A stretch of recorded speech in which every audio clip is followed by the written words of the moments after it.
Steve, it's Kevin here. Hi, Kev. How hard is it to keep the players motivated this time of year? I think, that's our biggest challenge right now, Kevin. I think, making sure that our preparation as a coaching staff stays at the level that it did in September and October, that the players know when they go into every game that they're prepared to play and they're prepared to compete. And, there's a lot of individual meetings going on, a lot of individual video sessions going on. And really, it's hard sometimes when you got them collectively to keep the motivation up. So you try to do it more individually. Steve, Paul Hendrick here. I'm just looking at Phil Kessel's shot totals, 221 for the season. And, normally the lowest he'd ever be at during his time in Toronto was 295, 297, usually over 300. What's happened here with Phil over the course of the last few months that he's seen those shot totals go down so uncharacteristically? Well, I think like all players, Paul, you go through peaks and valleys. And, Phil right now, I can tell you he's working extremely hard to continue to produce offense for our hockey club. And, for Phil, we know his greatest weapons are his speed and his shot. And it's a matter of using them more. But, for us, it's staying positive with him. I think this time of year with checking lines and with teams identifying him or marking him, there's a lot less space for him this time of year. So it's finding ways for him to get creative, get a different look to his game. But again, we're supporting him with trying to get those pucks to the net. But there's no doubt he's been challenged with it lately, but I know how hard he's working to rectify it. Steve, this is Steve Wana from Canadian Press.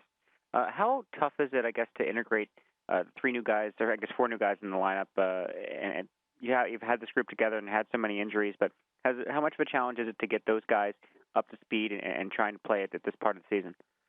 Well, of all the things that we've talked about with regards to motivation, that's probably been the biggest challenge because you've got new bodies that have come into your lineup, and you really have to step back into a training camp mode for some of these players because you have to bring them up to speed with what your team systems are. And that's been a big challenge. But thankfully, when you got a player like Eric Brewer with so much experience, he's able to adapt very, very quickly. But when you look at Sill and when you look at Lindstrom, when you look at Eriksson, those are players that are young players, inexperienced players that we've had to work with both on and off the ice to get them up to speed. Steve, it's Lance. Obviously, the talk around town is, how low can the Leafs go in the draft pick and all that. Do you look forward, without getting too much into it, to a good game tomorrow against Buffalo and at least, getting that out of the way as far as falling as low as the Sabres are? Well, I can tell you, talking with Dave Nonis and I know for Brendan and for Kyle and for Brandon, the mandate is to win hockey games here. They want to win. They've demanded us as a coaching staff to play the best 20 we could play on any given night and to try to win hockey games. So that's our focus, Lance, is to try to win, just like last night against a very good Islanders team. We know Buffalo is having a challenging year as well, but they're going to come in here and try to compete and win, and we're going to do the same. Steve, back to Kevin here. What kind of growth have you seen in the games of Morgan Rielly and Jake Gardiner ever since, I guess, it's been relied on a bit more ever since the Cody Franson trade and the Smith injury, and even now as Roman Polak and Stefan Robida are down. What have you seen of them lately? Well, I think a lot of credit has to go to Steve Staios. Since Steve's come on board, he's done a lot of work both on and off the ice with those two young defensemen.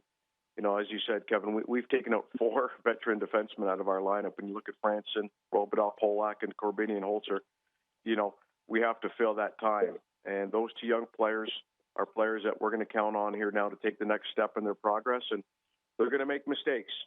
We know that's going to be part of the learning curve for them. But Steve, I can tell you, has worked diligently with both those young players with video.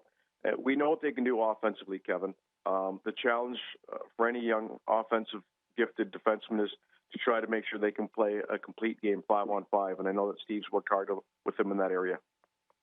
Steve, Henny again. It was interesting to see Zach Sill played center last night, and I thought he played well. I was somewhat surprised. Joachim Lindstrom, will he get a chance to move into the middle where he was so successful over in Europe?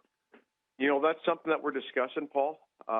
We had talked to Zach yesterday. Zach has played center. He played center last year, and we just thought, going against Casey Cizikas, we thought maybe we'd go head-to-head with a little bit more grit and keep Lindstrom on the left wing. But, yeah, that is something that we're discussing, Henny, and maybe you'll see some modifications to the lineup as we move forward. But we thought with Casey Cizikas being a gritty fourth-line center, we'd have Zach go head-to-head with him last night. Steve, it's Steve Wino again. Peter made reference last night to maybe some of those young Marlies defensemen getting called up. Saw Petter, I guess, go down today. Who are you looking at among those candidates, among those Andrew McWilliam, I guess TJ Brennan, Stuart Percy, and those guys to get a call up for this Western road trip? Well, yeah, I think that'll be part of the plan, Steve. I'm sure Peter will be discussing that with Dave and the management group here today. Obviously, selfishly, I'd love to see those guys get a chance because of the fact that, I had a great run with those guys last year, and I hope they do get an opportunity. But we can't lose sight of the fact that the Marlies, I believe, are 1 point out of a playoff position right now and are pushing to make the playoffs in the American Hockey League. So I don't think that's not in the back of our mind as well. We want to make sure that Gord and Derek have the best team that they can field as well because they are trying to push for a playoff spot.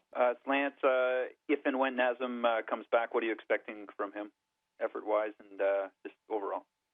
Well, he's such a passionate player. We know the skill level. We know what he can do with the puck. I think when he gets back into our lineup, you're going to see that, hopefully, that passion take another step up, Lance, and that compete level take another step up. And we need him. He's obviously a quality centerman. He's one of our top 6 forwards, and it'll be great to get him back in the lineup at some point.